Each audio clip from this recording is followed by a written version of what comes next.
jamais gardé par les liens. Tu m'as dit Seigneur, je viens au nom de Jésus. Que cette liane soit coupée, que cette porte soit coupée, que cette prison soit détruite au nom de Jésus. Dis Amen bien. Que Seigneur fait ma grâce ce soir. Les prisons qui retenaient mon frère, ma soeur, mon mari, mon épouse, que cette prison soit détruite au nom de Jésus. C'est un cri de cœur. C'est un cri de cœur. C'est un cri de cœur. C'est un cri de cœur. Amen. Alléluia. Alléluia. Seigneur, merci pour ta présence dans ce lieu. Commence par prier maintenant. Seigneur, merci pour ta présence dans ce lieu. Oh, merci, Père. Pour les choses extraordinaires que tu as accomplies dans ma vie ce soir.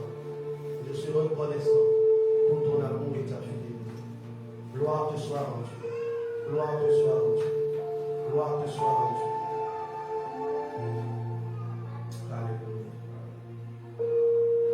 Ton ciel soit tourné sur ma vie. Dieu de miracle, révèle-toi.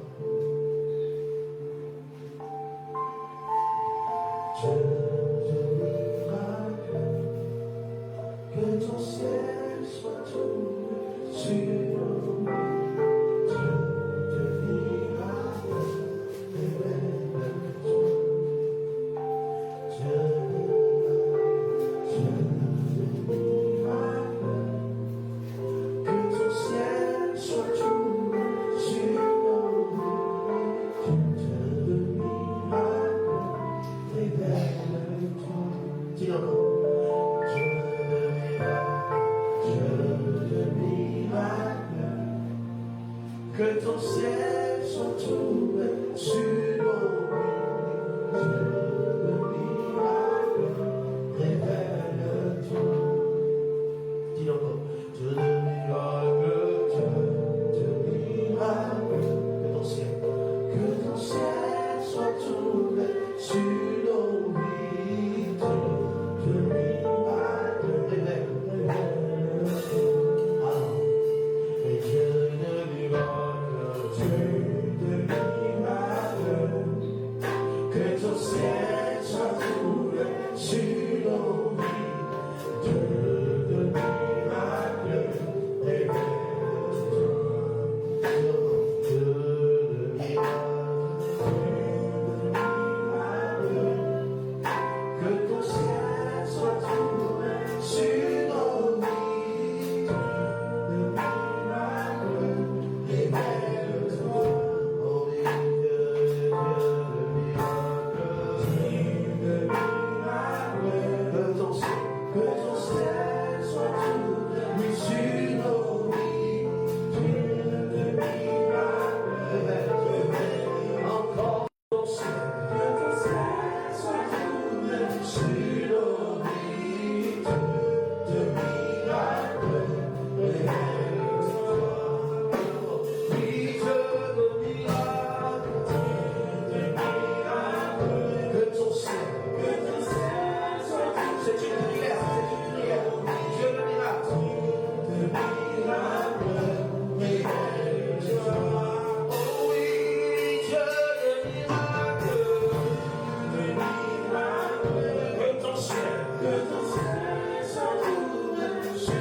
Seigneur, donne la patience qui transforme les cœurs.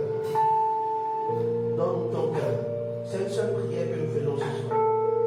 Nous sommes là pour toi, révèle-toi. Au nom de Jésus, est-ce que tu peux acclamer le Seigneur? Amen. Si tu veux acclamer, acclame bien. Amen. Alléluia. Tu as dit, Seigneur, donne-moi ton cœur. Tu peux t'asseoir. Donne-moi ton cœur. Est-ce que tu l'as prié maintenant? Donne-moi ton cœur. Vous savez, lorsque vous avez le cœur de Dieu, vous attirez à vous des choses extraordinaires. Dis Amen. Les gens aiment être avec ceux qui ont le cœur de Dieu. Est-ce que vous savez ça? Donc, vous devez aimer avoir le cœur de Dieu. Vous devez soupirer avoir le cœur de Dieu. Amen. Le cœur de Dieu attire la puissance de Dieu. D'ailleurs, celui qui a le cœur de Dieu est quelqu'un qui a la puissance de Dieu. Est-ce que tu veux avoir la puissance de Dieu? Ah oui, tu dois avoir le cœur de Dieu. Quand tu as le cœur de Dieu, Dieu te donne sa puissance pour l'éternité, c'est-à-dire pour longtemps. Amen. Si tu n'as pas le cœur de Dieu, Dieu peut te donner une petite puissance. Après, il t'arrache ça. Parce que si tu as la puissance de Dieu sans le cœur de Dieu, tu es un danger.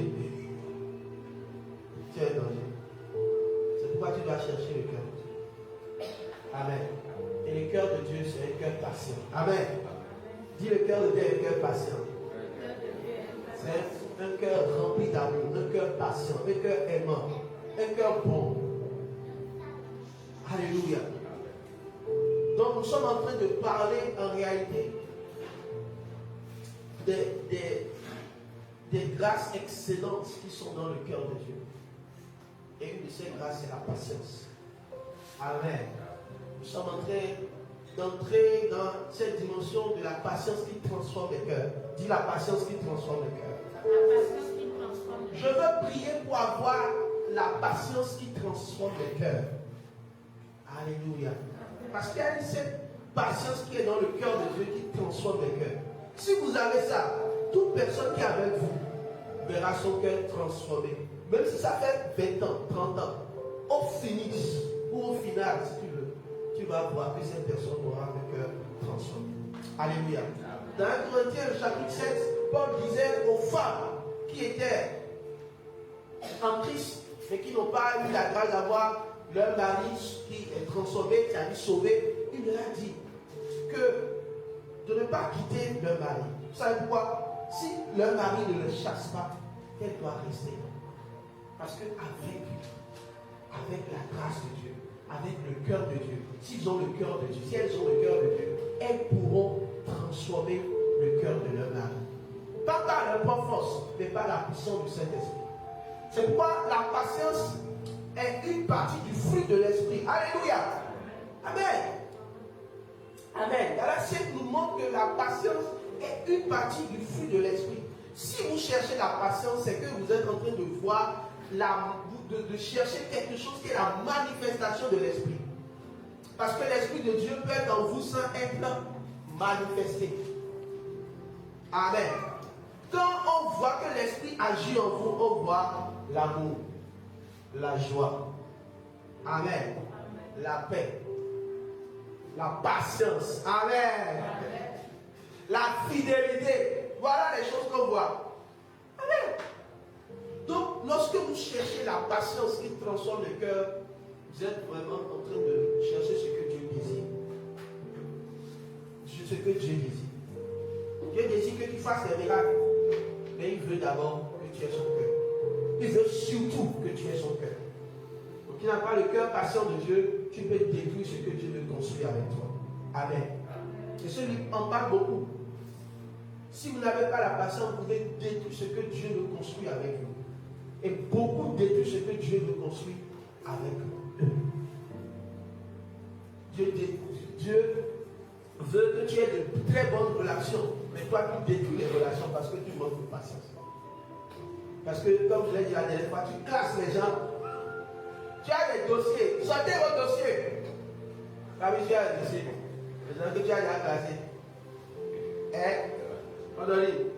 Tu as des dossiers que tu as classés les gens. Tu as classé ta maman. Mais tu as classé tes gens. Maman, tu as classé tout. Amen. Sortez les gens que vous avez classés. Sortez les classeurs. Maintenant, engagez le processus de la patience qui transforme le cœur. Alors, prie avec moi, dis Seigneur. Seigneur, donne-moi la grâce. D'engager le processus de la patience qui transforme le cœur. nous avons commencé par dire que la patience, le cœur des hommes ne change pas par magie. Tu as envie de voir les gens changer d'un coup, n'est-ce pas? Parce que tu vois que ce que toi tu lui demandes, il ne le fait jamais. Et tu veux qu'il change de coup, les gens ne changent pas de coup. Amen. C'est pourquoi vous pouvez voir quelqu'un qui a le même caractère depuis 20 ans, il n'a pas changé. Vous savez, ça c'est un secret pour eux. Il y a des choses que moi je vais changer par baguette magique. C'est la vie de ma femme, elle fait comme ça. Dans la vie de Paris, ça fait comme ça, ça change. Ça ne changera pas comme ça. Amen. Mais le cœur des gens change lentement. Amen. C'est une vérité. Dis avec moi, le cœur des hommes change lentement. Nous sommes pressés que son cœur change. Avec un ton idiot, dis. Qu'il change de caractère maintenant. C'est pas évident. C'est pas aussi facile que ça. C'est pas comme ça que ça se passe. Moi aussi, j'ai besoin que certaines choses soient dans ma vie comme ça. Mais Dieu veut que ça change lentement. Amen. Oui. Parce que le cœur humain change lentement. Vous devez le savoir ici. Et pourquoi? Parce que Dieu a sa manière de travailler dans notre vie. La Bible dit qu'il travaille comme quoi? Un potier. N'oubliez pas. J'espère que vous notez tout ce que nous sommes en train de dire. Amen. Comme un potier. Amen. Jérémie 18, verset 6. Comme l'agit dans les mains du potier, vous êtes dans ma main, maison d'Israël. Amen. Donc nous sommes dans la main de l'Éternel. Et les gens que tu veux qu'ils changent, ils sont aussi dans la main de l'Éternel. Dieu est en train de les façonner. Amen. Alléluia. Comme l'agit dans les mains du potier, Dieu est en train de les façonner. Amen. Alors, lorsque vous voulez et vous êtes impatient qu'une personne change radicalement en même temps comme ça, c'est que vous sortez du canal de Dieu. Vous sortez du canal de Dieu. Vous rentrez vous-même dans votre canal que vous-même vous ne comprenez pas. Dans un processus que vous ne comprenez pas. Et puis, lorsque nous ne voyons pas cette transformation, en même temps, qu'est-ce qu'on fait? On dit, on fait une analyse, et on fait la déclaration. Cette personne ne changera. Cette personne ne changera. Et il ne changera jamais. Et quand tu dis que cette personne ne changera jamais, tu es en train de dire que Dieu est impuissant pour changer la personne. Donc Dieu est impuissant. Hein? Il n'est pas impuissant pour changer la personne. Tu es en train de limiter Dieu et de dire à Dieu qu'il est impuissant et qu'il ne peut pas changer la personne. Ce qui n'est pas vrai. Dis ce n'est pas vrai. Toi, tu ne peux pas changer cette personne, mais Dieu peut la changer. Donc, tout ce que Dieu te demande dans le processus de la patience qui transforme les cœurs, c'est de croire que cette personne que tu places, à qui tu donnes, est-ce qu'une certaine étiquette, tu peux voir cette personne changer. Tu dois croire que Dieu peut la changer. La preuve dans la Bible, Saul ou Paul, il a changé. La Bible dit qu'il était quoi? Il était un criminel. Criminel même. Il était un criminel. C'est lui qui a gardé les habits des gens qui ont lapidé Étienne. Il traquait, il persécutait les chrétiens. Mais imaginez ce Paul, il est devenu un apôtre de haut rang avec le Seigneur Jésus. Il a été transformé. Regardez un meurtrier, quelqu'un qui tuait les chrétiens, quelqu'un qui persécutait les chrétiens. Regardez comment Dieu l'a visité et il a été transformé. Donc, les gens changent. Dis les gens changent. Ah oui, les gens changent. Les gens changent. Les gens changent. Tout ce que nous devons faire, c'est de continuer par croire que cette personne peut changer. Et vous savez pourquoi? S'ils ne croient pas, nous ne prierons pas pour la personne. Amen. Tu ne prieras jamais pour une personne que tu étiquettes qui ne changera jamais. Par exemple, tu ne peux pas prier pour la personne et avoir un bon résultat. Mais si tu crois au moins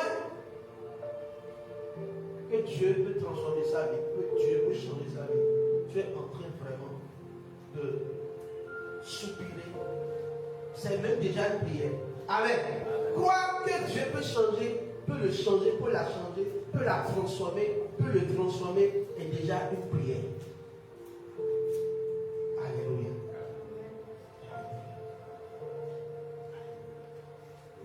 Et ainsi tu engages vraiment la marche de la prière. La marche de la prière pour voir une personne vraiment transformée. Transformée par l'évangile, transformée par la puissance de Dieu. Souvent, ce n'est pas en parlant davantage que vous changez les gens. On veut que les gens changent parce qu'on a parlé, on a insisté, on a parlé, on a parlé, on a parlé. Le pasteur Boukaya a l'habitude de dire, tu parles jusqu'à qu'il y a la barre. Il y a la barre. Et la personne ne change pas. Les gens ne changent pas parce que vous avez parlé beaucoup. J'ai insisté beaucoup. Donc cette dernier temps, j'applique ça. Donc je ne parle plus beaucoup. Maman, il est comme ça, il est maintenant. Je regarde, bon, je ne parle plus beaucoup. Avant que je voie une image, quelque chose, de faire capture, je lui envoie, je dis, voilà, vas-y. Je peux faire encore ça. Amen. Mais je ne fais plus ça beaucoup maintenant. Amen. Je transforme ça en prière. Amen. Amen. Les gens ne changent pas parce que vous parlez comme vous. Vous parlez le matin, le soir vous parlez. Vous parlez. Non, non, non. Vous parlez encore. Quand tu vois ton voisin, tu vas parler, tu vois ce qu'il a fait. Tu vois.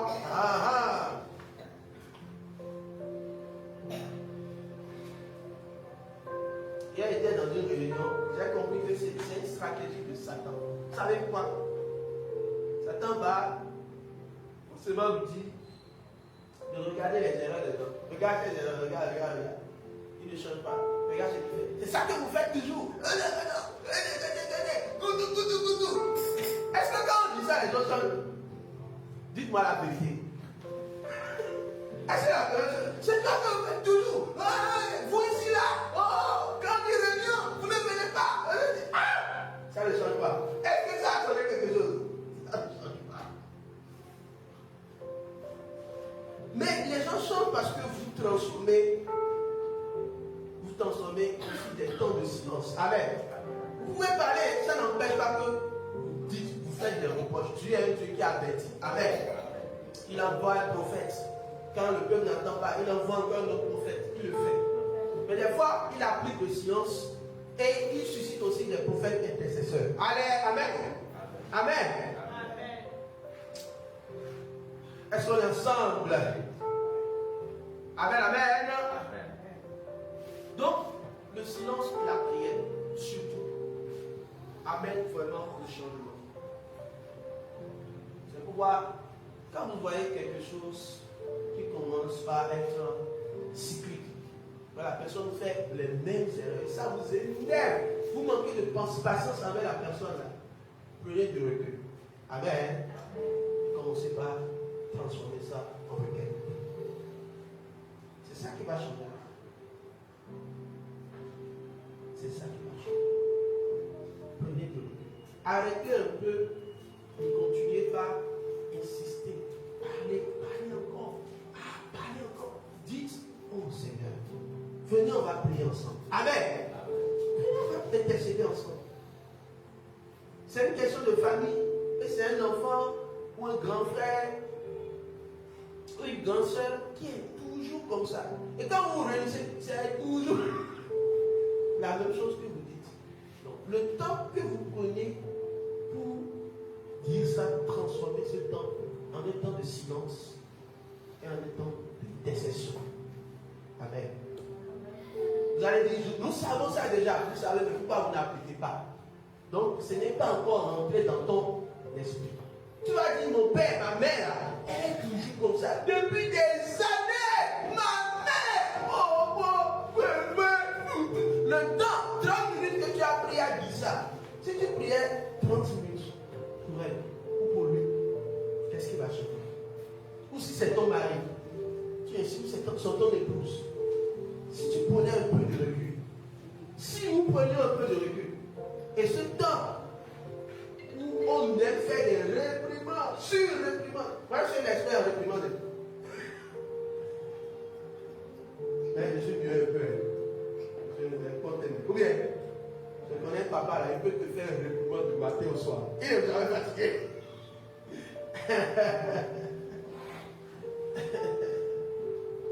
Amen, amen. Donc, nous transformons ça en prière. Amen. Votre patience, c'est le fruit de votre patience. Dit, ah, ok, je ne prends pas au premier degré ce que la personne est en train de faire, mais je pourrais prendre un peu de recul et continuer par prier. Donc, tu pries un peu, tu reviens en charge pour voir si la personne a un peu changé. Si tu vois que ça n'a pas changé, tu ne repars. Amen. Alléluia. Ça ne veut pas dire que vous n'allez pas parler. Mais parlez moins, priez beaucoup. Dis, je parle moins, je prie beaucoup. Et souvent, vous savez, ce qui tue les églises, c'est ça aussi. Tu vas dans une église, oh, on critique le pasteur. C'est pas ici. Ici, c'est comme ça. Si c'est comme ça, viens me dire ça. On critique le pasteur pendant 2 heures de temps. Le pasteur, oh, le pasteur, oh, le vieux là. Comment tu m'as encore vu? Le vieux là. Donc, tu as parlé pendant 2 heures de temps de ce que la personne fait. Ou c'est ton père ou c'est ton mari. 2 heures de temps. Pendant ces 2 heures de temps, au moins si tu n'as pas de requête de prière, assois-toi dans le silence. Pense à la personne de façon positive. Dis Amen bien. Amen. Tu vas voir que tu vas changer l'environnement, l'atmosphère. Alléluia. Alléluia. Donc ce soir, je veux vraiment, on va aller de façon pratique.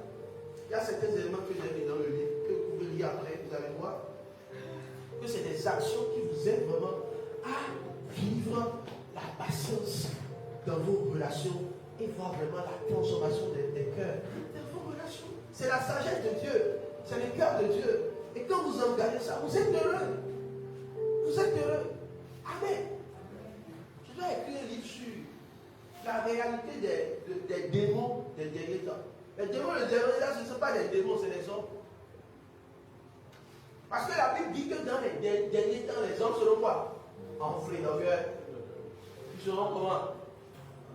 Fanfarons. On dit les hommes, le monde ira mal parce que les hommes sont. Allez lire le verset. Donc, vous avez plus de choses à régler avec les hommes qu'avec des démons. Qui a compris ce que je viens de dire là? C'est une grande vérité que j'ai lancée dedans. Donc, si vous engagez votre sagesse dans vos relations, vous allez voir que votre vie ira de mieux en mieux.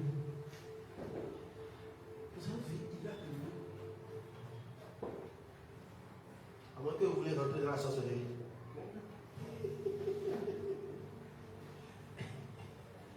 Il y a une soeur qui est venue me voir dans la semaine qui dit, quand moi je rentre dans une relation, je vois que la personne n'est pas infidèle. Et je dis d'abord, toi, on te dit de donner ta vie à Jésus, tu refuses. Deuxième chose, tu cherches dans le monde un homme fidèle. Et il faut que moi, je vois pourquoi. Moi, je suis Thomas avec ça.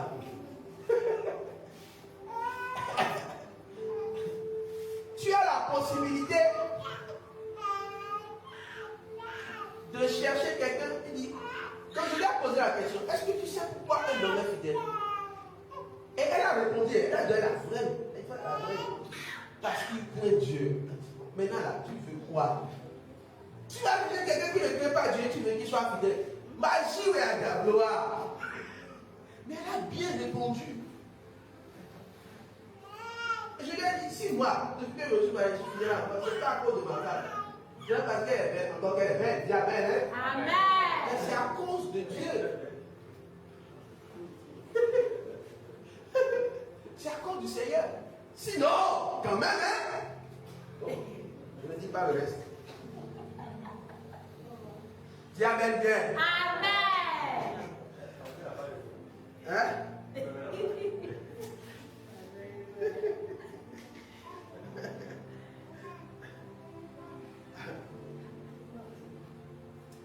Alléluia.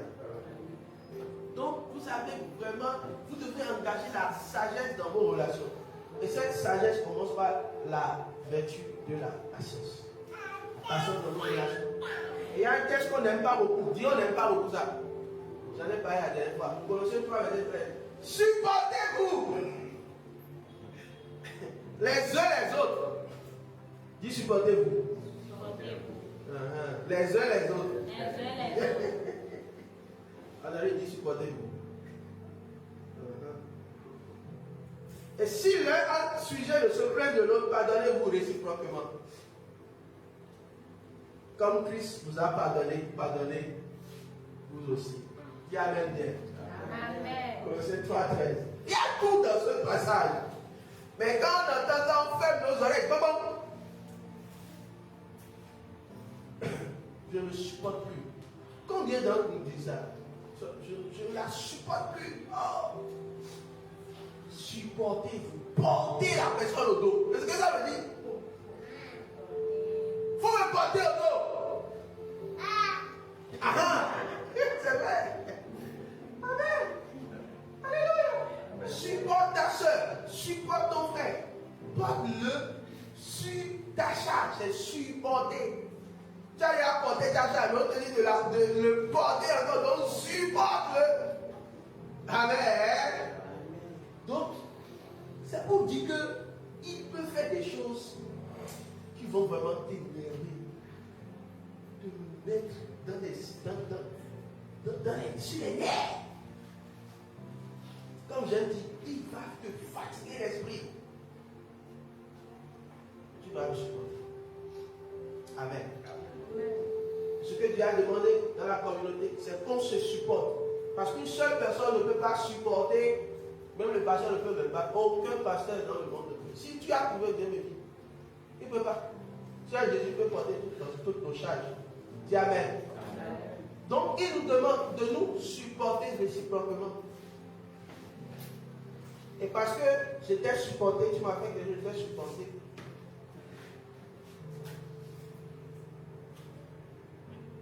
Et si toi, également, tu dois me supporter.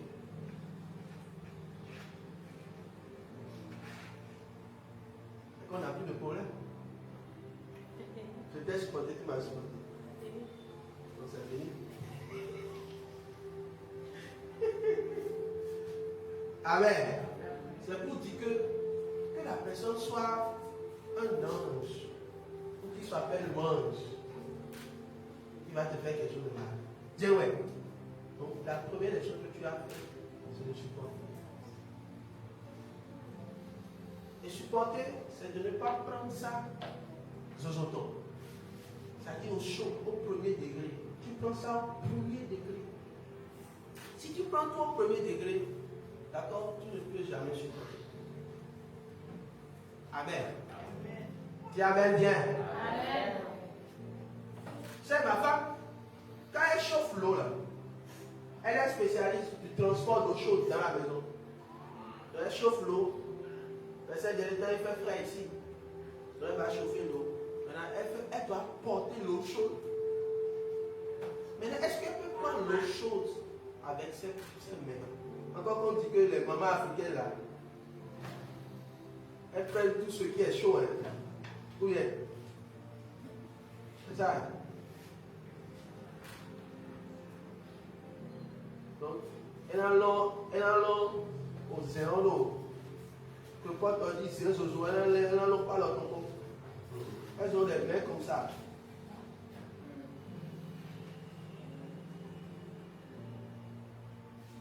Maintenant, si elle doit porter vraiment cette casserole, ce bol chaud, qu'est-ce qu'elle doit prendre? Hein? Le chiffon. Sans le chiffon. Le chiffon n'est pas. Ça fait que tu n'es pas directement en contact avec la chaleur du monde. Donc tu peux supporter la chaleur. Quel est ton chiffon? Amen. Alléluia.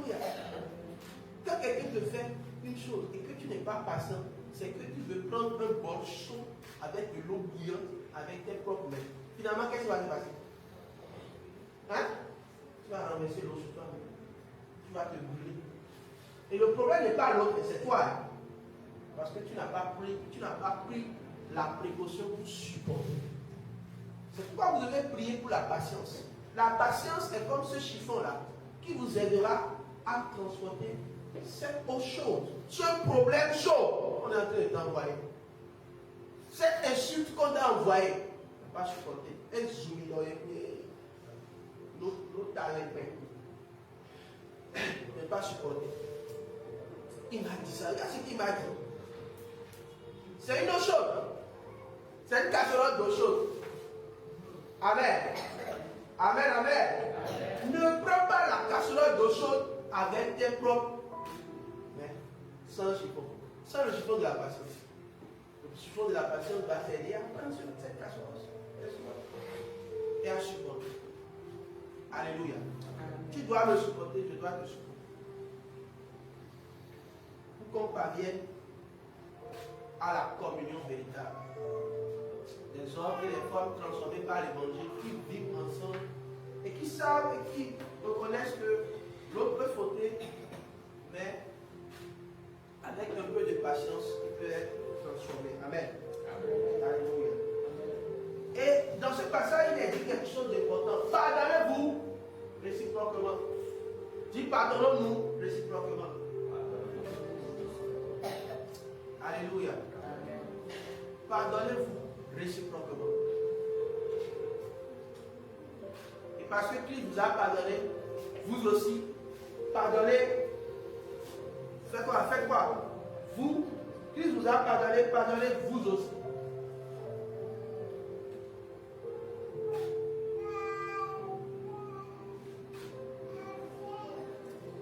Amen.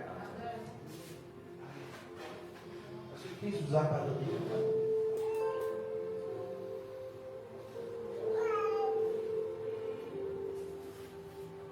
C'est le manque de patience qui nous fait dire je ne peux jamais lui pardonner.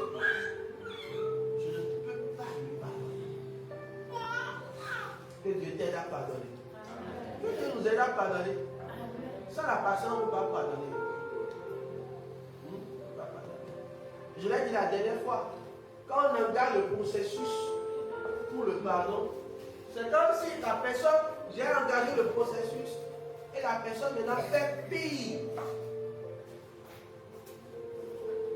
Donc je dépose les armes et dis, c'est pire. J'ai engagé, je voulais lui pardonner, mais quand j'ai commencé, il a fait pire. Donc qu'est-ce que je fais? Je fais quoi? J'oublie. La chambre d'action, c'est un cheveu.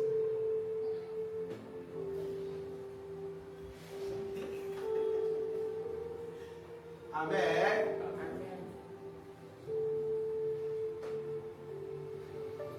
On va le micro, comme ça.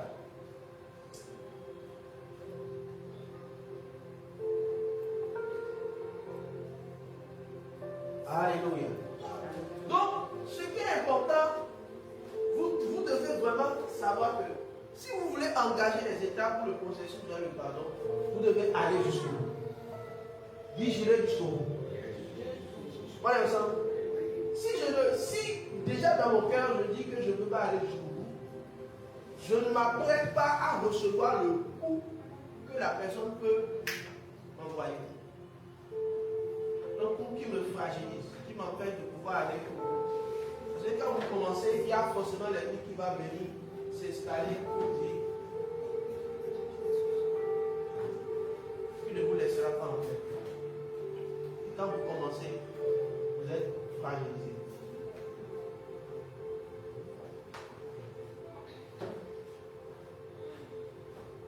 Dans les étapes dont je vais parler tout à l'heure, je voudrais simplement que tu comprennes que chaque étape est importante et tu dois considérer l'engagement d'aller au bout. Si tu ne vas pas au bout, si tu n'es pas patient pour aller au bout du processus, tu vas tourner en rond dans cette relation jusqu'à ta mort. Amen. Parce que quand tu commences, certainement, que la personne qui t'a offensé peut encore faire pire. Tu dois engager ton processus jusqu'au bout. Dis jusqu'au bout. C'est pourquoi le pardon est un acte de foi. Dis avec moi, le pardon est un acte de foi. Alléluia. C'est un acte de foi. Si je n'ai pas foi que le pardon va restaurer, je ne peux jamais aller au bout du monde. Jamais. Si je n'ai pas la foi que Dieu est capable de restaurer ces relations, je ne peux jamais aller au bout de le processus du pardon. Et on va le voir tout à l'heure. Il y a des choses qu'on se dit facilement qui nous empêchent d'aller au bout de notre processus. Parce que nous ne croyons pas. La plupart du temps, nous ne croyons. Pourquoi nous ne croyons pas? Parce que nous ne croyons pas que ça vaut la peine. Vrai ou faux? Nous n'avons plus la foi à ça. Nous sommes des nards. Nous sommes des nards. Si je fais ça là, ça ne servira à rien. Donc tu allais enterrer la restauration avant même d'avoir commencé. Donc c'est ça qui fait que tu n'arrives pas à pardonner véritablement cette personne. Est-ce qu'on est ensemble? Alors dis avec moi, le pardon est un acte de foi. Amen. Le pardon ne dit pas tu n'as pas fait de mal. Il dit je te relâche de la prison de mon cœur. Non pas parce que tu mérites nécessairement, mais parce que moi aussi j'ai été pardonné et que je refuse de laisser cette blessure écrite là-dessus de notre histoire. Amen. Si vous comprenez ça, c'est une marche, c'est un engagement. Ce n'est pas parce que je dis, tout à l'heure je vais encore insister sur ça, j'ai dit bon, ce que tu as fait là, ça ne m'a pas fait mal. Ce n'est pas ça la foi. Est-ce qu'on est ensemble? Mais la foi, d'accord, en l'acte du pardon, nous engage à déclarer que nous relâchons la personne de la prison de nos cœurs.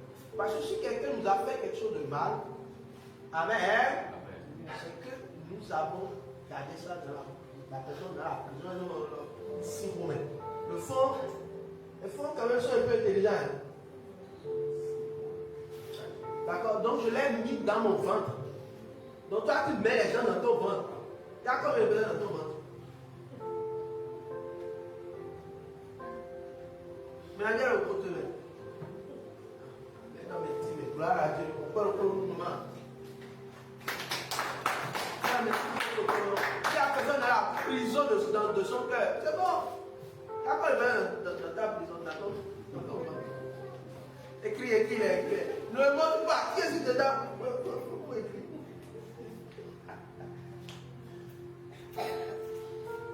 Donc tu as pris des gens, toi tu as créé une prison dans ton cœur et tu les as mis dedans.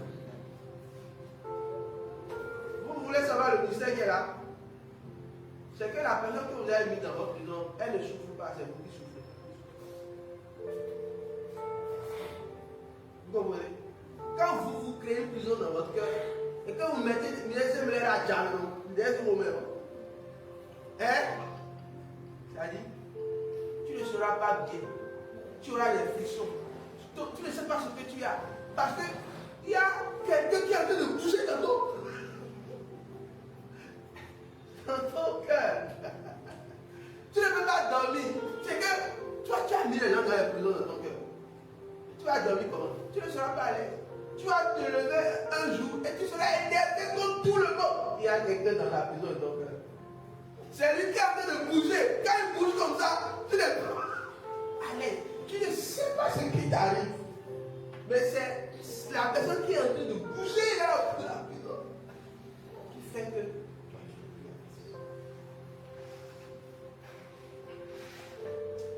Amen. Donc, si vous ne libérez pas la personne, vous ne pourrez jamais guérir. Alléluia. Le pardon vous libère. Le pardon, c'est qu'il y a beaucoup de maladies qui disparaissent juste parce que vous pardonnez. Je peux vous citer, je ne peux pas citer. Donc, le nombre de personnes qui sont à l'hôpital à cause de problèmes de pardon, pas citer, sont nombreux. Et à leur temps, et à cause du pardon, vous pouvez savoir comment le pardon peut libérer Dieu. On ne pardonne pas.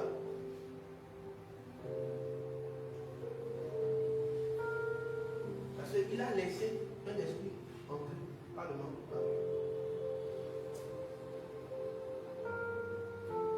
Amen. Il y a un prêtre exorciste, alors qu'il priait pour la délivrance d'une personne. Il a une vision du père de la fille qui est venu lui dire que dis à ma fille de me pardonner. Dis à ma femme de me pardonner. Dis à ma belle-mère de me pardonner. Vous voyez, ces 3 personnes. Et il est allé leur dire. Quand il est allé vers, surtout, il dit, surtout ma belle-mère, si j'ai bon mémoire, et ma femme. Pour ma fille, c'est pas important, c'est pas trop grave. Je sais qu'elle va me pardonner ma fille. Est-ce que vous savez qu'il y a des gens qui gardent même les morts dans leur cœur?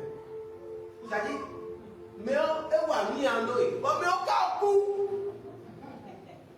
C'est-à-dire, elle ne va pas faire quoi. Mais c'est une réalité, vous savez, c'est une réalité. Mais au bout, je connais une femme là. Son mari est déjà mort, ça fait près de 15 ans maintenant. Mais vous savez ce qu'elle dit? Elle dit que aucun homme n'ira au ciel. Mais tu as eu des garçons, non? Mais tu as eu beaucoup de garçons, elle a eu beaucoup de garçons, mais quand elle dit aucun homme, à cause de ce que son mari lui a fait, c'est dangereux. Donc elle ne pense pas à ses enfants garçons. Ouais, comment le pardon? Mais la personne est déjà décédée, non? Elle est déjà décédée, non? Mais pourquoi tu gardes la maison? Donc tout ça, c'est des problèmes qui envahissent notre cœur. Et je prie que tu sois libéré au nom de Jésus. Donc je continue mon histoire. La fille était possédée. La fille était possédée. Et c'était un problème de manque de pardon qui fait qu'un esprit a possédé. Possédé, littéralement. Ce n'était pas une manifestation démoniaque, c'était une possession démoniaque. Et quand le prêtre priait, quand il a eu cette vision, il est allé. Et le monsieur disait au prêtre, dans la vision, il lui dit, faut dire à ma femme, ma belle-mère, de me pardonner.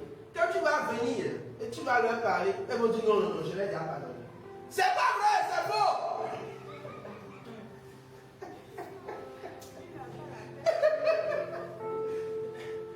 Faut pas écouter ce qu'ils vont dire, non, je l'ai déjà pardonné. C'est faux. Il faut aller jusqu'à ce qu'elles pleurent. Quand elles vont pleurer là, tu vas insister, tu vas parler, tu vas dire jusqu'à ce qu'elles pleurent. Si elles pleurent là, c'est un signe que ça a vraiment touché leur cœur et ils vont nous oublier. Tu vas voir que quand les 3 vont me pardonner, l'esprit va quitter.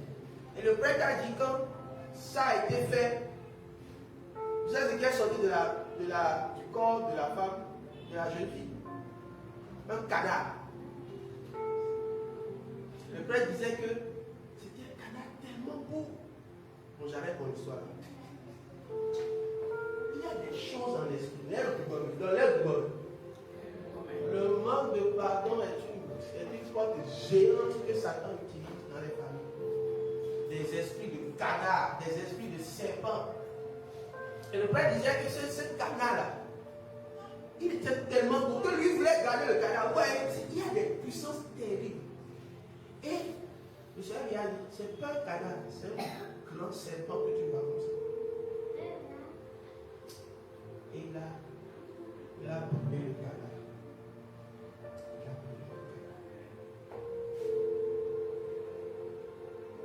Il y a beaucoup de choses qui nous possèdent et qui nous donnent dans nos foyers parce que nous n'avons pas la patience d'aller au bout du pardon. Baisse la tête et prie avec moi. Dis Seigneur, aide-moi à aller jusqu'au bout du processus de pardon. La patience peut aller jusqu'au bout du processus.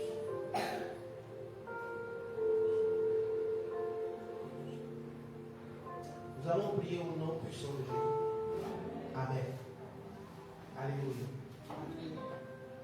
Et cet acte de foi, si tu engages la foi, c'est une foi qui dit j'irai jusqu'au bout. Donc n'oublie pas, hein? Amen.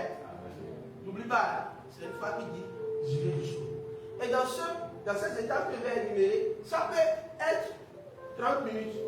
Tu vois, quand l'offense n'est pas trop grande. Mais ces étapes aussi peuvent prendre des années. Alléluia.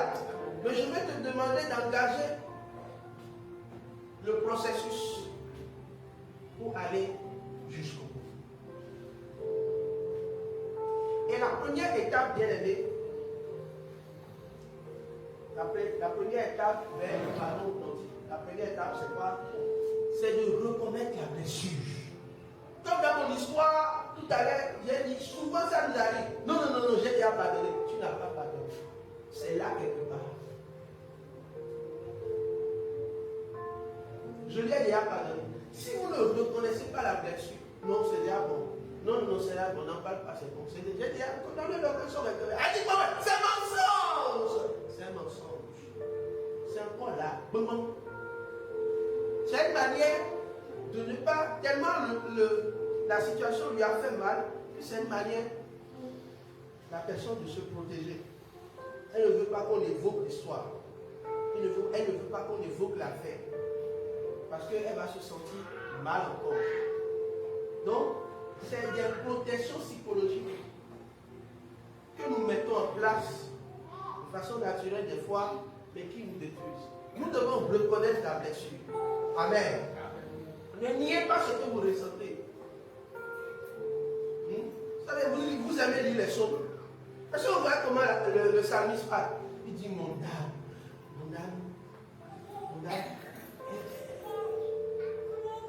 est blessée. Seigneur, pourquoi le méchant prospère-t-il? C'est-à-dire qu'il parle de son cœur. Il parle de ce qui lui fait mal. Il parle de ses douleurs. Il parle de ce qui lui fait mal. Donc si vous niez ce que vous ressentez, vous ne pouvez pas engager vraiment la foi pour le pardon. Donc c'est une première étape. Vous devez savoir exactement ce qui vous a fait mal. Vous devez pouvoir l'écrire. Écrire tout. Dire tout. Amen. Vous devez le dire clairement. Qu'est-ce qui vous a fait mal? Récemment, parce que j'ai écrit sur ça. Chaque fois, je travaille sur mon cœur. Donc même quand quelqu'un m'a fait quelque chose de mal, j'essaie de régler la situation. J'essaie d'engager le processus. Je suis allé dire, voici la situation. Mais est-ce que tu sais ce qui m'a fait mal? Ce qui m'a fait mal, ce n'est pas tout ça. Hein. Ce n'est pas tous les dégâts que tu vois. Ce qui m'a fait mal, c'est ceci qui m'a fait mal. Amen. C'est important. Alléluia. C'est très très important parce qu'il y a des gens qui s'enferment dans cette blessure, qui ne disent pas. Vous savez pourquoi vous devez reconnaître ce qui vous a fait mal? Parce que souvent quand les gens vous piétinent là, ils ne savent pas qu'ils vous ont piétiné la plupart du temps. Il y a des gens qui savent qu'ils vous ont piétiné, mais d'autres ne savent pas. Même quand vous les rencontrez pour leur parler là, ils disent que oui, je sais que telle chose, j'ai dit, j'ai fait, c'était pas bon. Mais dans ce que lui dit, il reconnaît que c'est mauvais là. Toi, tu as peut-être 10 choses et lui reconnaît une seule. Est-ce qu'on est ensemble? C'est pourquoi il faut savoir exactement ce que vous avez fait mal. Et pouvoir vraiment nommer ça. Dites la vérité à Dieu et si possible à la personne concernée. Si vous voulez lui dire ça, dites-lui ça.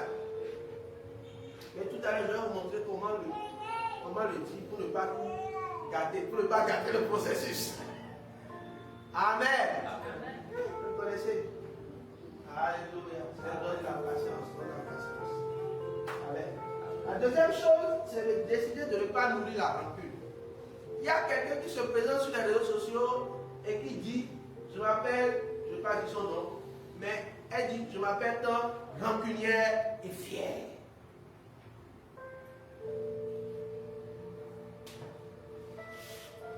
La rancune active les puissances des ténèbres. D'accord? Il y a des gens qui vivent la puissance par la rancune.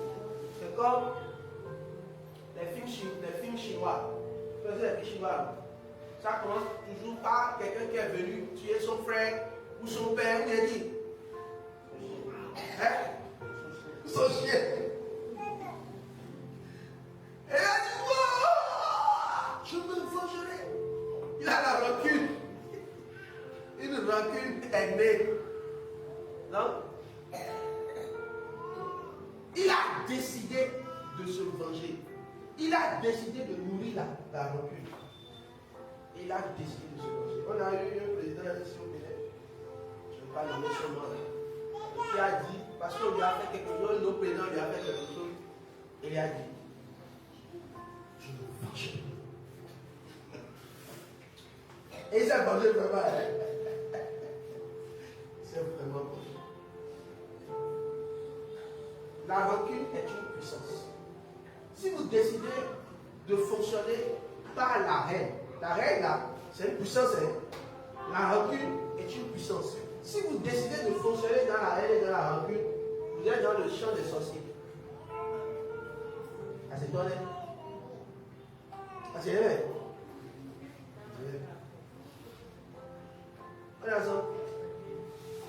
Parce que vous avez décidé dans votre cœur de nourrir la rancune. La rancune est une décision. Vous décidez, c'est-à-dire, lui là, je vais le traiter du nous, mon bitonné, si jamais. Il y a des étudiants qui décident de nourrir la rancune comme ça. Quand ils étaient étudiants, il y a un professeur qui leur a fait du mal.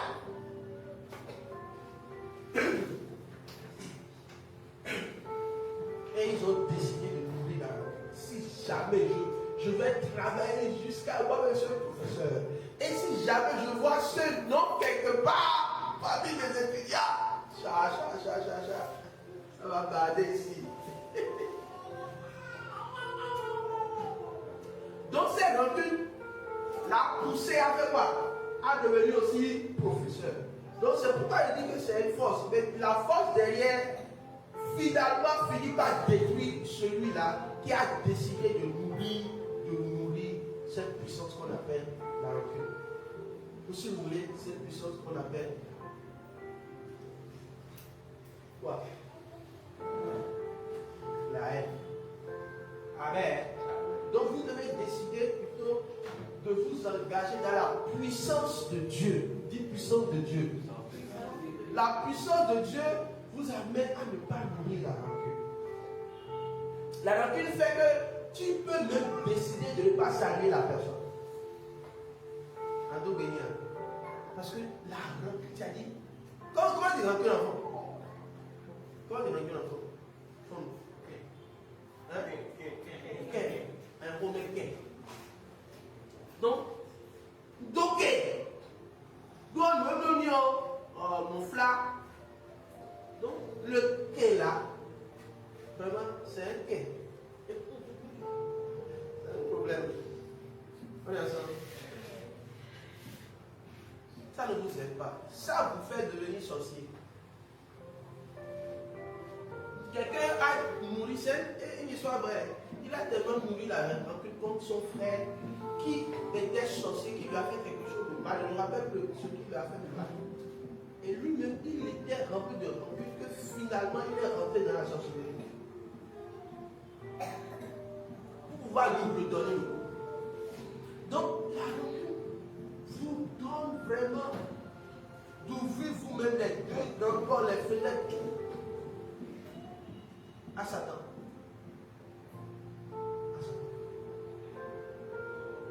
Chaque fois que vous repassez mentalement une scène douloureuse, vous ravivez la blessure. Vous décidez d'ouvrir encore la blessure. La décision de pardonner, c'est refuser de laisser la blessure devenir une prison. C'est dire à votre âme, je refuse de rester lié à cette offense. Amen. Et vous cherchez à comprendre le contexte de l'autre, son histoire personnelle, la pression du moment, ses propres limites non résolues. Vous n'excusez pas la faute, mais vous élargissez le regard au-delà d'elle. Amen. Ça vous aide à pouvoir débâtir la personne de son axe. C'est quelque chose de très difficile à faire. Vous comprenez, non, mais on est, on est assis séparés. Et on fait, des meilleurs plans, alors, des plans, nous, aidés. Et il y a un plan, mais au moins, et nos clairs, ouais. Donc, engager vraiment le processus du pardon, une des étapes, c'est de pouvoir refuser de nourrir la rancune. Amen. Si je refuse de nourrir la rancune, je saisis la puissance de Dieu. Amen. Et c'est ça qui va vous aider à entrer dans la troisième étape, qui est de présenter la situation à Dieu. Le jour où vous commencez par vous mettre à genoux pour un problème, pour une offense qui vous a tellement fait mal, là vous avez vraiment évolué dans le processus du pardon. Amen. Vous commencez par prier pour la personne. Vous commencez par supplier Dieu de transformer votre colère en compassion. Amen. Transforme votre colère en compassion. Et de transformer la distance qui s'est créée. Parce que toute forme d'offense crée une distance. Et vous priez pour que la distance qui s'est créée se transforme en une opportunité d'intercession pour la personne. Amen. Quand vous priez pour l'autre, vous permettez à Dieu d'agir là où vous ne pouvez plus rien faire par vous-même. Et quelque chose se déplace dans votre propre cœur. Alléluia. Parce que souvent, quand ce qui m'arrive, c'est systématique. Quand je ne commence pas à prier comme ça, quand j'arrive à cette étape où je ne commence vraiment pas à prier pour la personne, je ne commence pas à avoir des sons. Et je vois l'état réel de la personne. Voilà. Je vois les détails sur la personne.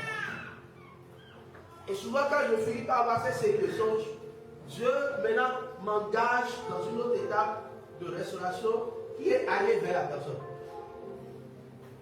Donc je ne commence pas à voir, parce que Dieu me parle beaucoup par les songes.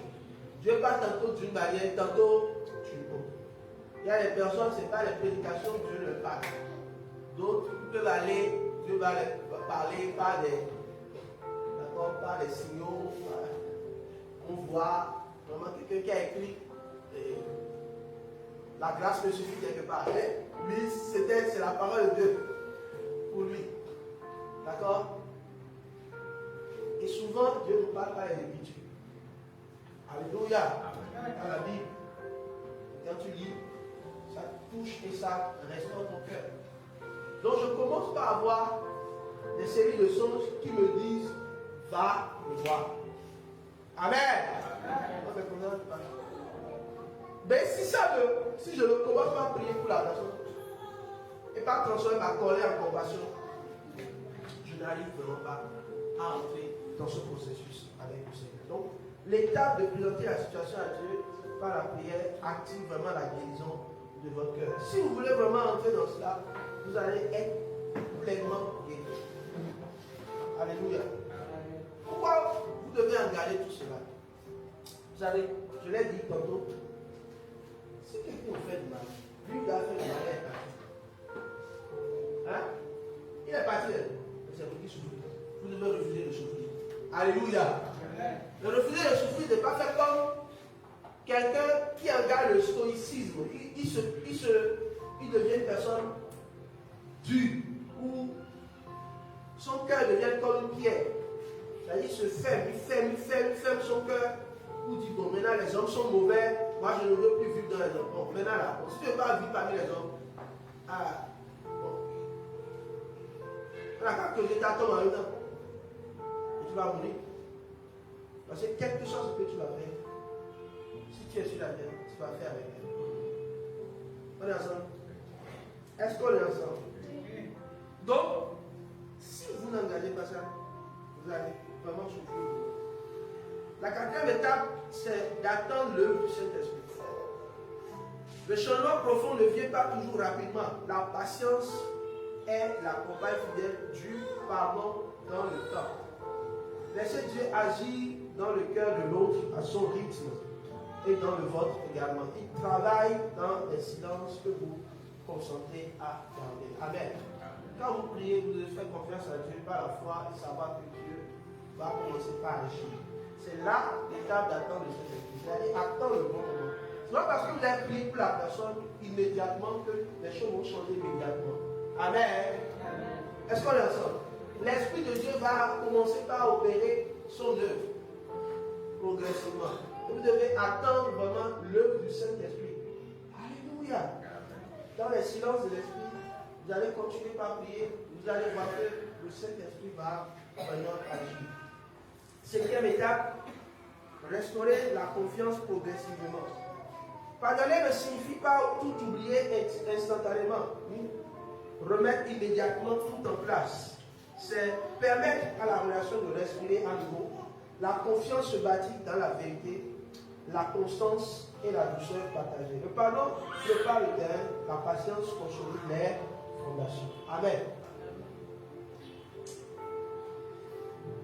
C'est magnifique de voir surtout dans le couple, une confiance restaurée, surtout quand c'est des conflits de couple, c'est merveilleux de voir une restauration progressive se mettre en place. Si la restauration n'est pas progressive, et que vous n'acceptez pas cette restauration, la restauration progressive est quoi? La place que tu avais donnée à la personne, tu la remets à cette place, et même tu lui donnes une place meilleure même dans ton cœur. Dis Amen bien. Souvent c'est ça qu'on ne veut pas faire. Ah, je ne veux pas faire ça. Surtout pas ça. Qui a compris ce que je veux dire? C'est-à-dire si avant, je lui offrais, je lui parlais de ma vie, tout ça, je lui disais. Quand je vais faire toutes ces étapes, le conseil est quoi? C'est que tu commences par restaurer progressivement cette personne là où tu lui avais, à la place où tu lui avais donné dans ton cœur. I have, where I say what I have to do, and I say what I have, what I have. Anyway, mon bar. Dans son cœur, mais il faut être fort. Ça aussi c'est possible. Je vais vous donner la réponse.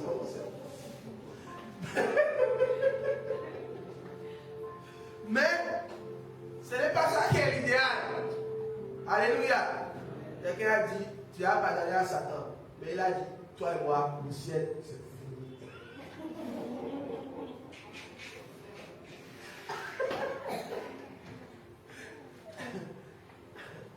Amen. J'ai dit progressivement. Si la personne ne veut pas vraiment entrer dans le changement de Dieu, c'est différent. D'accord? Mais si la personne a commencé par changer, pourquoi la personne change et toi tu veux toujours la mettre dans ton dossier de classement? La personne a changé. Amen. Quand toi tu fais quelque chose comme Dieu et Dieu te pardonne là, tu veux toujours être à la bonne place dans le cœur de Dieu. Mais pourquoi tu veux que... Je ne veux pas parler, je ne veux pas parler. Amen, amen. Est-ce que ce que Dieu est en train de vous aider même? Amen. Alléluia. Là, nous parlons de 5 actions concrètes pour cultiver la patience et le pardon dans le couple et les relations. Je ne crois pas qu'on va finir par parler de tout cela. Je crois que la prochaine fois, je sens qu'on doit avoir des temps de questions. Amen. Pour les questions. Hein? C'est important, oui. Amen. Alléluia. Donc, cette action qui va beaucoup vous aider, la première chose, c'est de pratiquer le temps de refus avant de répondre. Il y a des actions qui vous aident à mieux pardonner. Ça, j'ai parlé du processus. Oui, tout à l'heure, les étapes. Mais il y a des étapes, des actions plutôt qui vous aident à vraiment pardonner, que ce soit dans le couple ou que ce soit dans vos relations. La première action, c'est vraiment pratiquer le temps de refus avant de répondre. Vous savez que si quelqu'un vous a fait du mal, en disant pardon, et que vous n'avez pas pratiqué le temps de repos, vous allez répondre et vous allez encore compliquer. Mais est-ce que toi tu es bon, voilà, il y a répondre.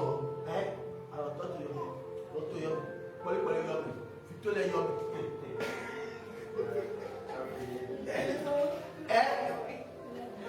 tu vois que là maintenant,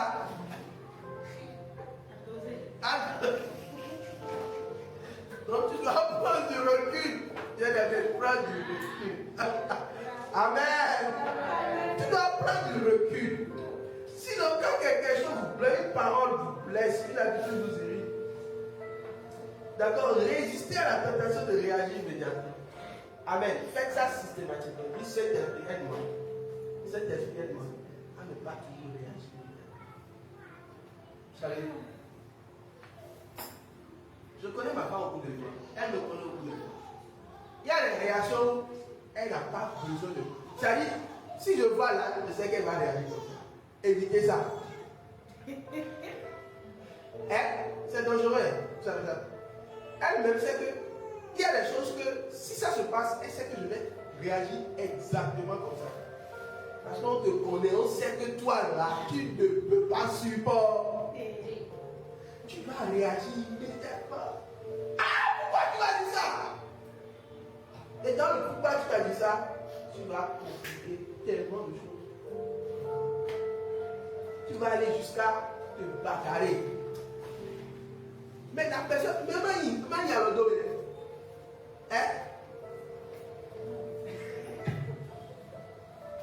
La personne t'a invité, toi tu vas te bagarrer à la brocoli, à la graine, à une qui vit, à mon frère. Est-ce que ta réaction là est proportionnelle? Si on n'a pas de réaction proportionnelle, c'est pourquoi c'est conseillé de ne pas réagir immédiatement.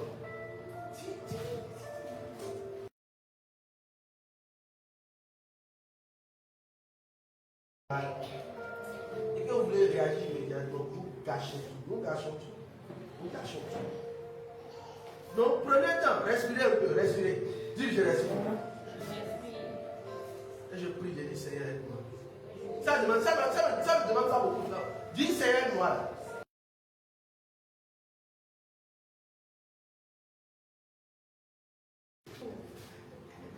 À tout le monde,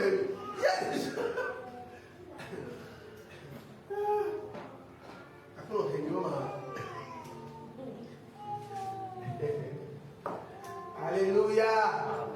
Amen, amen. Priez, respirez un coup, respirez un coup. Il ne faut pas qu'on vous connaisse, on vous connaisse par l'étiquette de il est impulsif. Il est impulsif, il va réagir comme ça, il va réagir comme ça. Les bloqueurs. Moi, je connais des associations de bloqueurs. Je connais des gens. Je ne sais pas si j'habite sur mon toit, mais il y a des gens qui sont dans les associations de bloqueurs. Si tu fais quelque chose, tu vas te bloquer. Amen. Respire un peu. Dis, respire un peu. Lève-toi, respire un peu. Lève-toi là, respire un peu.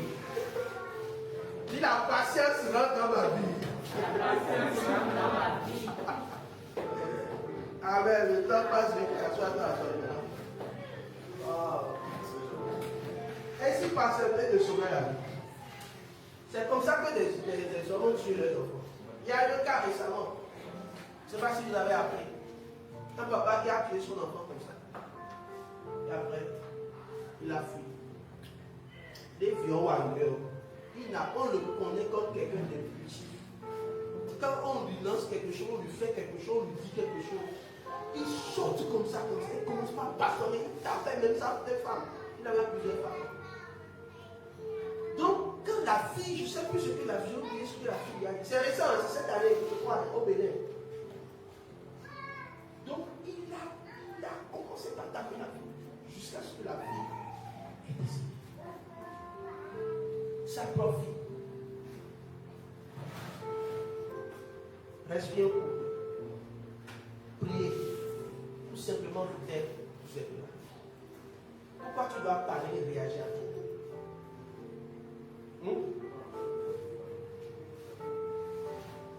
Pourquoi tu dois réagir à tout? Souvent, on nous disait, quand on était adolescent, on avait une expression, on jouait un train au tout ouvert.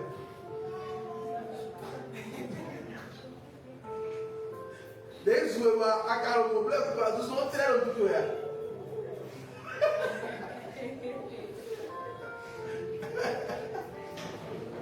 Mais pourquoi on veut enlever ça comme si c'était un... Maintenant, quand on a dit ça, quand tu sors partout là, les gens vont savoir que tu as insulté le tel. N'importe qui te voit, va savoir que tu as insulté le tel.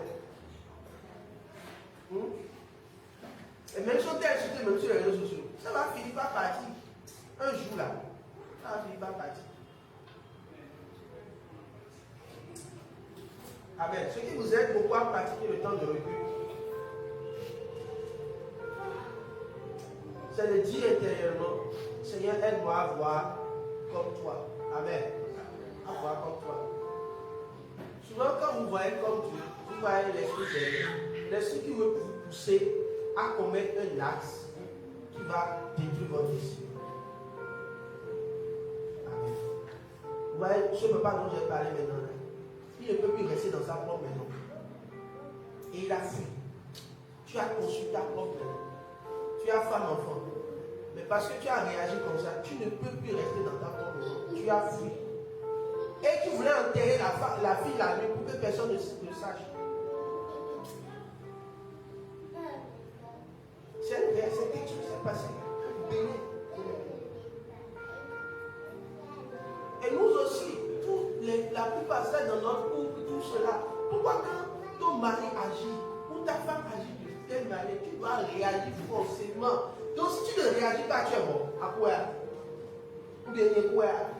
Ou bien si on te fait quelque chose dans la communauté, si on te dit quelque chose, si moi-même je te parle, et si tu ne réagis pas, tu es mort. Ou bien si tu me parles et si je ne réagis pas, je suis mort. Vous connaissez la puissance même des fois de se taire. Des fois tu te tais, on te dit que tu vas manquer de respect. Ça m'est arrivé une fois. D'accord, un pasteur. Je ne sais pas ce qu'il a eu, je ne sais pas si le jour là, sa femme l'a énervé. Quand Flalo. Parce que les gens réagissent. Pas parce qu'en réalité c'est toi le problème, c'est pas toi le problème en fait. Peut-être que le jour là il manquait d'argent. C'est pourquoi des fois il faut départir la personne de son action. S'il a agi comme ça, toi tu ne sais pas pourquoi il a agi. Jésus te dit, il faut regarder comme moi. Jésus lui sait le véritable problème qu'il a. Tu as un jour, je parlais à un jeune homme, je lui dis que tu vas juste en train de crier comme ça, mais ce n'est pas le problème là. Ce n'est pas ce que je suis en train d'évoquer là. Le problème, ce n'est pas ça. C'est quelqu'un qui m'a énervé le matin. C'est ma banque qui m'a énervé le matin. Ma banque qui va défaquer des pénalités. Et ça m'énerve, ça m'irritait. Donc, toute la journée, quand je parlais avec énervement. Si tu me vois, tu vas penser que vraiment, tu dois te manger. C'est pas toi le problème, c'est ma banque. Et parce que je ne veux pas taper la banque. Souvent nos parents font ça. Et les mamans font ça. Maman, arrêtez ça. Ils tapent l'enfant, c'est pas l'enfant le problème, c'est le père de l'enfant.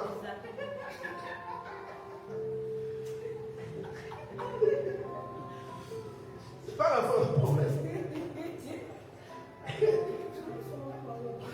Pratique un temps de recul. D'accord. Il y a un autre problème derrière. Avant d'ouvrir la bouche là, dis Seigneur moi. Amen. Et c'est dans la maîtrise de ce moment que se cache souvent la victoire, le couple ou dans vos relations. Si vous avez maîtrisé ce moment de la réaction, oh, comme vous allez sauver votre destinée. Amen. La patience en ce moment de réagir et ne pas répondre en même temps à ce qu'on a dit. Ça ça vous sauvera. Je vais m'arrêter là. Je vais commencer par les 5 actions qui vont vous aider. Tout ça est dans ce livre. C'est bon, non? Hein? Et pourquoi tu n'as pas le livre? Réponds-toi. Maman, réponds-toi. Levons-nous pour la prière. Bon, avant de lever, je veux que tu baisses la tête et que tu pries par rapport à ce que tu as reçu. Alléluia. Si j'ai à parler ce soir, c'est merci parce que tu m'as parlé. Tu m'as appris des conseils sur cette soirée. Tout à l'heure. Au nom de Jésus. Amen. Donc tu vas dire aussi, Seigneur, aide-moi à avoir ton cœur.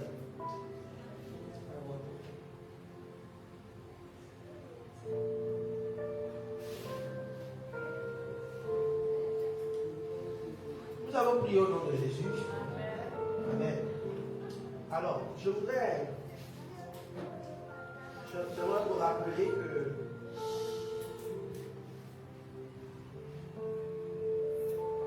la semaine prochaine, nous aurons un dimanche d'action de grâce pour notre frère et notre bien-aimé, notre Dieu, notre bien-aimé frère Gédéon Sochou qui s'est marié. Amen. Amen. Donc dimanche prochain, nous aurons un dimanche d'action de grâce spécial pour rendre grâce à Dieu pour ce qu'il a fait dans la vie de notre bien-aimé. Amen. Amen. Mercredi, nous sommes là pour le... Amen, amen. Est-ce qu'on est ensemble? Je vous incite même ce soir à prendre le temps de mercredi soir. Alléluia. Mercredi soir, nous avons le temps de poser les questions, d'étudier la parole. Et si vous ne voulez pas vous battre vraiment quelque chose de profond. Je parle du chapitre 3 de ce livre, et c'est facilité de sauver la vie. Et ce chapitre 3 parle d'attendre les promesses de Dieu, d'attendre les promesses sans douter de la fidélité de Dieu. Amen. C'est quelque chose que tu dois comprendre. Il y a des vérités que j'enseigne qui vont vraiment t'aider à rentrer dans les promesses de Dieu. La prière pour toi, c'est que tu rentres dans les promesses du Seigneur pour ta vie. Alléluia. Que toute la gloire revienne à Jésus. En nous allons démarrer le cours biblique Métanoïa. Amen. Là-bas, annoncé il y a un bon moment, par la grâce de Dieu, nous allons démarrer cela, je crois, mi-août. Je vais vous donner la date précise en août. Et si vous voulez vraiment servir à la mission sur Togo, vous devez obligatoirement passer par le cours de métanoïa. Ça sera un cours d'abord en français, avec le temps de raison pour le faire en fond. Mais si vous venez, vous tenez vraiment à venir, quand même, quand vous serez là, je vais quand même prendre le temps d'expliquer cette pratique au fond. Donc c'est un cours particulier. Amen. Et c'est un processus qui va durer plusieurs mois jusqu'à un temps de remise de diplôme. Amen. Quand on va finir, on va faire très belle remise de diplôme. Amen. Ça sera magnifique. Que Dieu bénisse. Amen. Je voudrais aussi vous solliciter ce coup de requête. Parce que notre projet de déménagement, on n'a pas oublié. Amen. Donc priez pour cela et il faut vraiment que nous puissions accomplir ce projet par la grâce du Seigneur Jésus. Amen. Si vous avez des millions, envoyez ça parce que Amen. On se lève pour la prière.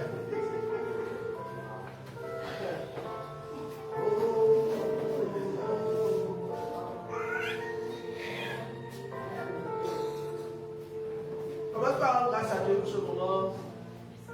Seigneur, merci pour ta grâce. Merci pour ta grâce. Tu vas dire, Seigneur, de nous donner aussi la grâce d'éviter quelqu'un. La prochaine fois, pour qu'il vienne écouter,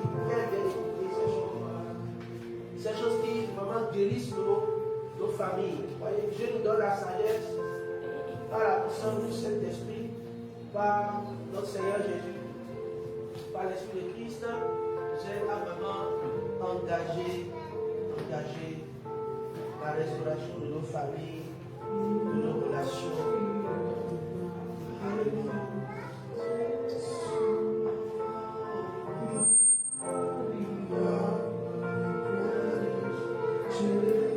Maintenant, prie pour tout problème, tout défi que tu as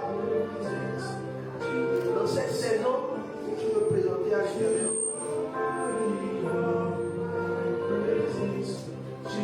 Prie et demande à Dieu d'agir dans ta vie. Au nom puissant de Jésus.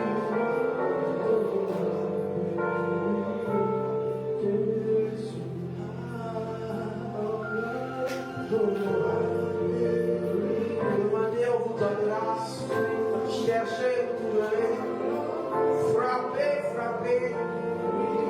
et on vous ouvrira. Demande à Dieu. Tu as besoin financier, demande à Dieu. Tu as besoin de la guérison de ton cœur, demande à Dieu. Tu as besoin que ta famille soit restaurée, demande à Dieu. Au nom de Jésus. Je voudrais vraiment que tu pries pour avoir l'engagement pour te tenir à la brèche pendant tout ce projet de l'un des grandes victoires que nous avons. Nous prions chaque nuit. Bien-aimé, vous devez prier pour moi que mon corps soit toujours fort jusqu'au bout.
Des relations. Père, merci. Parce que une mère et son fils, une mère et sa fille, Seigneur, tu restaures leur relation au nom de Jésus. Un père et son fils, un père et sa fille, tu restaures leur relation au nom de Jésus. Tu restaures la relation des couples au nom puissant de Jésus. Tu restaures, Seigneur, la relation d'entre les frères et sœurs de la même communauté. Seigneur, tu fais grâce en ce moment et tu nous donnes vraiment de marcher dans la foi pour voir une belle chose, une belle atmosphère, une grâce, Seigneur Jésus, qui est renouvelée dans nos vies. Seigneur, nous voulons partir, nous prions que tout ce qui est défi financier, défi matériel, Seigneur, défi émotionnel, dans nos vies, Seigneur, ô Père, que tu les relèves pour nous. Que tu nous bénisses d'en haut. Bénis-nous d'en haut. Libère des grâces extraordinaires dans nos vies. Des grâces, Seigneur, multicouleurs, multiformes. Seigneur, libère-les sur nous. Nous avons besoin de toi. Et nous te remercions pour ce que tu fais dans nos vies. Bénis cette mission. Donne-nous d'aller là où toi tu désires. Donne-nous ton cœur, Seigneur Père. Donne-nous de nous conformer à toi et non aux hommes. Amen. Afin de voir, Seigneur, les récompenses d'en haut, Seigneur Jésus. Bénis-nous, va de nos mains, Seigneur. Bénis-nous, va de nos mains. Cette semaine commence. Seigneur, tes enfants vont encore engager, Seigneur, beaucoup de projets. Je prie, Seigneur, que ton esprit les conduise, Seigneur, vers la gloire au nom de Jésus. Vers la réussite au nom de Jésus. Donne-leur, Seigneur, de rencontrer des anges, des hommes, Seigneur Père, qui leur font du bien. Merci parce que tu le fais. Et par ton sang, nous avons la victoire au nom puissant de Jésus. Dieu vous bénisse abondamment. Salut ton frère et ta soeur, lui, tu es béni au nom de Jésus.